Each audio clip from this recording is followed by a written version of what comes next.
Hello, I'm Amanda, a 36-year-old woman.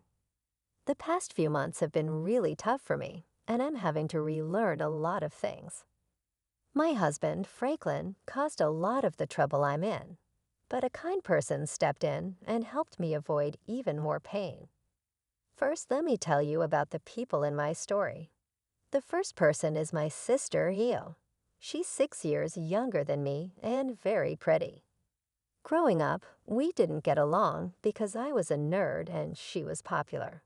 She always picked on me and seemed jealous for some reason. My mom tried to help us get along, but it didn't really work.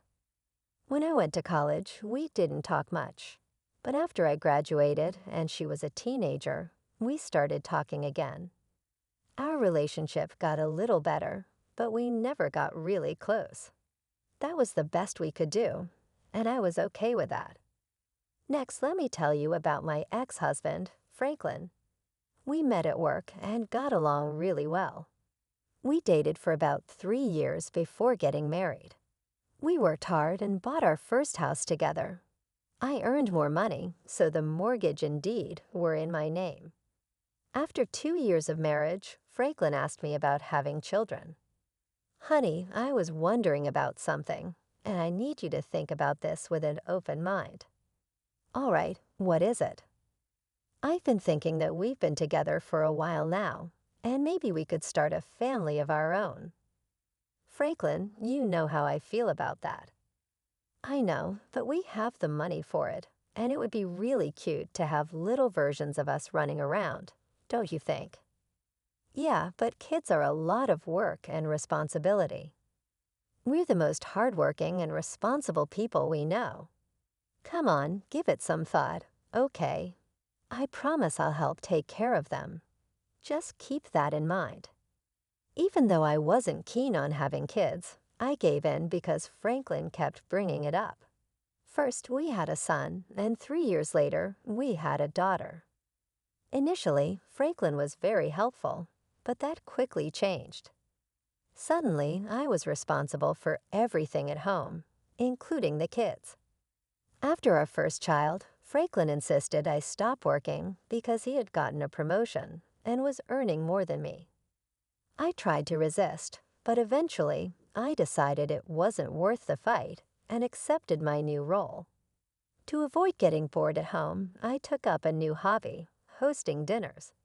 I often invited my mom and sister, who lived nearby, and my mother-in-law, Sonia, whenever she was in town. Eventually, I started to feel comfortable in my new life. I got to spend a lot of time with my family, and that made me happy. Franklin and I were doing okay. I had gone through some trauma after giving birth to our second child, where I almost died, which affected our relationship. I didn't think anything else was wrong, but oh, how wrong I was. As I was cleaning my room, I found a pair of panties that definitely weren't mine. My heart sank as I stared at them, wondering if I wasn't enough for my husband. I had been feeling differently, but I had just had our second child. It hadn't been over a year since then, and I was still recovering. I had been going to therapy, making slow progress, but it didn't seem enough because Franklin was cheating on me. Once the shock wore off, I was filled with anger and betrayal. I needed to know who my husband was cheating on me with, and why. First, I sent Franklin a picture of the underwear and asked him whose they were. Then, I checked his laptop. I logged into his social media accounts and went through his chats. At first, I didn't see any unknown women, which confused me more. I looked through his messages but found nothing. In my desperation, I went through every chat, even though I knew it was foolish, because everyone in his contact list was someone I knew. I couldn't believe that anyone in my life could hurt me that much. Then I realized that my sister's contact ID was everywhere I looked. At first, I didn't think much of it because why would my sister and husband talking be suspicious? But when I checked their chats, I felt sick to my stomach. They were full of pictures and videos of them in bed, messages about how much they loved each other, and plans for Franklin to leave me. I couldn't believe my own sister would do something so awful. Our relationship had never been perfect, but this was a whole new level of betrayal. First, I threw up because I was so disgusted. Then I tried calling Franklin, but he didn't answer, so I called my sister Isa. Hey, what's up? Don't hey, what's up me? Seriously, what's wrong with you? I don't know what you mean. I found a pair of your panties in my bedroom. Have you been sleeping with Franklin? Yeah, for a while now. Why, Isa? Seriously. You thought it was okay to sleep with my husband because you thought I was boring. And being my sister didn't even stop you. Look, I thought I was helping you out. I was keeping Franklin busy so you could focus on the kids. Are you serious? That's the dumbest thing I've ever heard. Look, we didn't mean for it to go this far, okay? I only did it because he kept hitting on me, and he's a nice guy. But he was my husband. Why would you help tear our family apart? I just want what's best for Franklin, okay? If I'm the best for him, then so be it. You're disgusting. I hung up, unable to believe her nerve. I just lay in bed and cried. I never thought my life would come to this. Eventually, my youngest woke up crying, so I tended to her. I felt empty as I went through the motions of the day. I couldn't let my kids know something was wrong. They didn't need that worry. I picked up my older child from school, made dinner, and when they asked where their dad was, I lied and said he was working late. At some point, my anger turned into worry. It was almost 11 o'clock at night, and Franklin still wasn't home. I tried calling him multiple times, but he didn't answer. I even tried calling my sister to see if he was there, but she didn't pick up either. Exhausted from the day, I went to bed, hoping it was all just a bad dream. The next morning, I woke up feeling like something was wrong. I looked around and realized Franklin's things were gone from the room. I checked the cupboards and drawers, and most of his stuff was gone from the house too. He had left while I was asleep without saying a word. I couldn't believe it. He just left me without even trying to talk. I didn't know what to do. All I could think about was taking care of my kids first, then figuring out everything else. I got up, got the kids ready, dropped off the oldest at school, and then took the youngest to my mom's place. She could tell something was off because I was distant. All I could think about was how I'd managed to raise 2 kids alone. Whenever I came back to reality, I remembered I had to tell my mom about my sister and husband. Eventually, she couldn't wait any longer and asked what was wrong. Okay, I've had enough of your silence. What's going on? I don't know how to say this. Why? Start from the beginning. Well, I found out that Franklin has been cheating on me. What? How do you know? I found another woman's underwear in our room. When I asked Franklin about it, he didn't answer and then left. He left? What do you mean? When I woke up this morning, all his things were gone. Gone? You didn't try to stop him. I didn't even realize when he came back. I fell asleep around midnight, and when I woke up, all his stuff was gone. Oh my God. My poor girl, I'm so sorry this happened. Yeah, it gets worse. Oh no, what happened? Do you know who Franklin cheated on you with? You mean you don't know who he cheated with? Yeah, I snooped through his things to find out.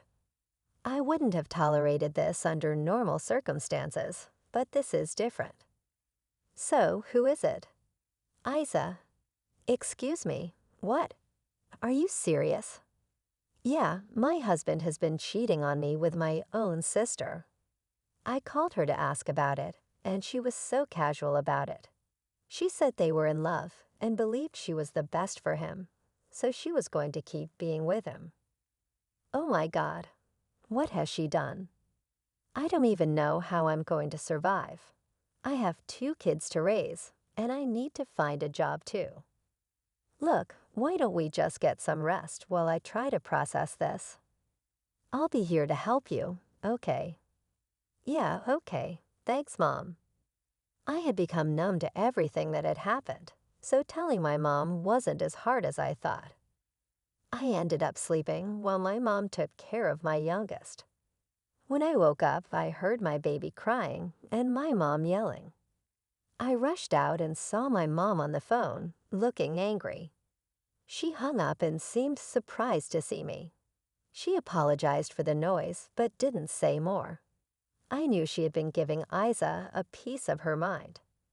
Over the next few days, Mom stayed with us. It was easier having one person move in than 3. Isa kept trying to contact our mom, but she asked me to block Isa. It was comforting to have someone understand my feelings when I felt so alone. I found out through mutual friends that Franklin and Isa got married. They reached out to me, concerned and confused. I had to explain everything, which was humiliating, but my friends were supportive. They all blocked Franklin and Isa and refused to associate with them. I found out they got married the day after Franklin left us. It hurt to know, but I shouldn't have expected anything different from them. When I told my mom, she was furious. You should know my mom is usually calm, so seeing her so angry with my sister was surprising. It was great to have her financial support. She wasn't obligated to help, but she did her best for us. She even helped me get job interviews because I wanted to contribute now that Franklin wasn't there to stop me. Taking care of the kids was manageable, but when they asked about Franklin, I had to hold back tears. Still, we got through it. A week later, I got a letter from Franklin. I didn't want anything to do with it. I figured it was some apology, but I was done with him. A week was too long to try to fix things, especially after he ran away from his family. So I did the next best thing I could think of. I burned the letter. But afterward, I couldn't help but be curious about what it said. Sometimes I wished I had read it before burning it, but then I reminded myself that nothing he could have said would change how I felt about him and what he did. The next day, my mom and I took the kids to the fair. We had a blast, and it was nice to be in a lively place after everything. I finally got to have fun and laugh, which felt great after such a tough time. That night, my mom and I relaxed with a bottle of wine, and I told her about the letter. So something came in the mail for me last night. Oh, what was it? It was a letter from Franklin. What? What did it say? I don't know. What do you mean? You opened it, right? No, I didn't want to deal with anything he had to say, so I burned it. You burned it? Cal, what if they were official divorce papers? The envelope didn't look legal at all. I'm sure it wasn't that. Well, if you're sure, what do you think was in it? I don't know, maybe a weak apology or a request for his stuff back. I wouldn't be surprised. But how are you feeling about all of this now? Well, today was a good day. It's tough, especially when the kids keep asking where their dad is. What do I even tell them? It's slowly getting better, but only a little. As long as it's improving, I'm always here for you. And just so you know, I'm planning to cut ties with your sister. Everything I have will go to you and the kids. Mom, that means a lot. But are you sure? Isa is still your daughter. I know you and Isa had your differences, but what she did is unforgivable. I raised both of you better than this, and Isa clearly didn't care. So she's no longer my daughter. I would have been upset if Mom had changed her mind easily, but I knew Isa was still her child. I couldn't imagine how hard it must have been for Mom to make that decision because I could never do that to my kids. It made me even more grateful to have someone so supportive. Another 3 days passed, and I heard a knock on the door. It was strange because I wasn't expecting anyone. And besides my mom, who was at work, no one ever visited. I opened the door cautiously and saw two men in black suits. I only opened the door a little and asked who they were. They said they were lawyers and had something for me. They handed me a note and then a check.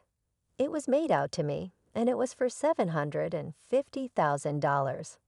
My jaw dropped at the hefty amount. I tried to tell them there must be a mistake, but they said there wasn't and urged me to read the note. The note began with, "Thank you for saving me." As I read on, I realized the money was from my mother-in-law, Sonia. She explained that she had visited us 3 days ago, but no one was home. She called Franklin, who tried to make it seem like he couldn't get in, but I had changed the locks after he left.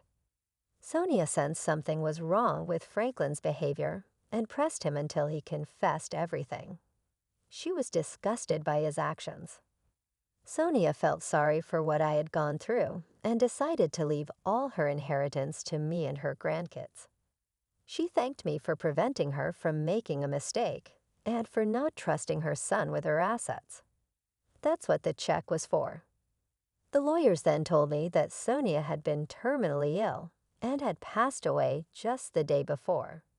She wanted me to have the money right after her death to ensure her daughter-in-law and grandkids were well taken care of. Tears filled my eyes at Sonia's kindness and loss. She was truly remarkable, always standing up for what was right. It was one of the reasons Franklin had always been afraid of her, yet I found her comforting. She stayed true to her word and supported me until her last breath. A few days later, Franklin called. I already knew what he was going to say, but I decided to hear him out. "What did you do?" "What do you mean?" "You know exactly what I mean." "Franklin, you'll have to be more specific."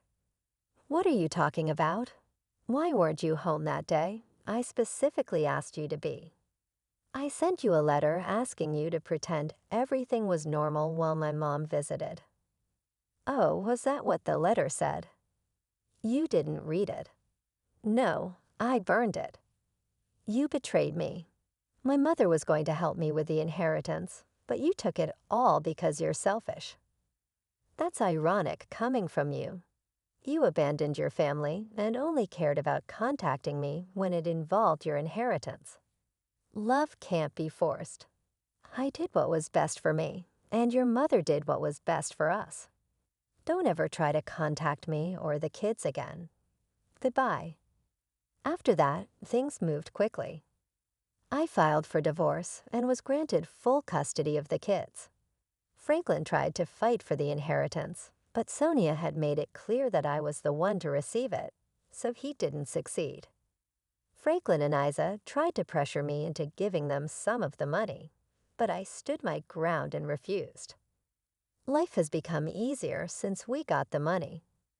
I put a portion aside for my kids' college and invested the rest. My mom was able to retire, and I started working. My kids have come to terms with their dad not coming back, and when they're older, I'll tell them everything. I'm still hurting, but I know things can only get better from here. Father instantly threatened us, saying he'd call the cops if we didn't leave. But I shot back, telling him he could do whatever he wanted once he saw the documents we were about to show them.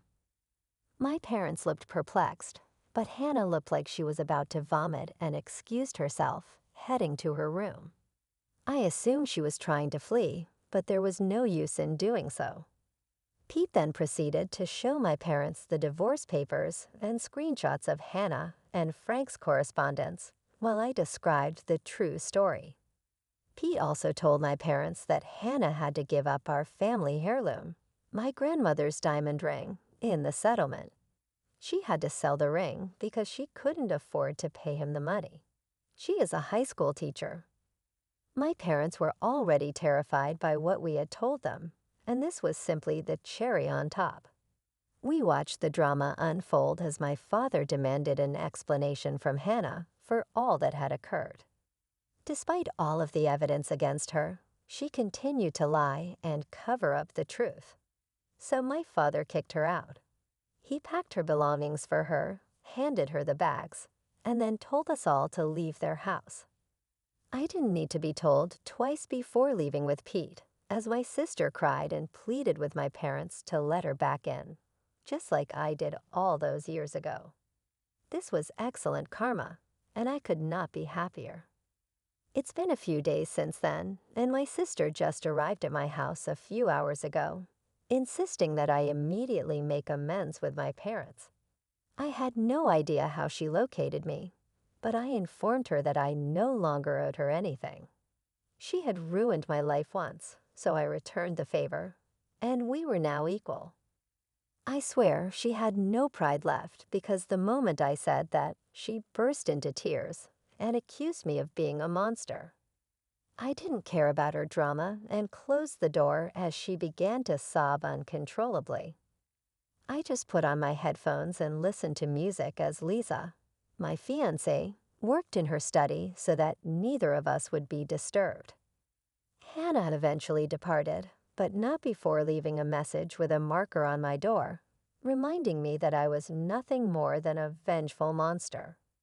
To be honest, I see nothing wrong with what I did and have no regrets, but Hannah appears to believe that I am the villain here. I just did to her what she had done to me some years ago, only I told the truth, whereas she did nothing. But Lion threw me under the bus. So what do you all think? Am I the asterisk?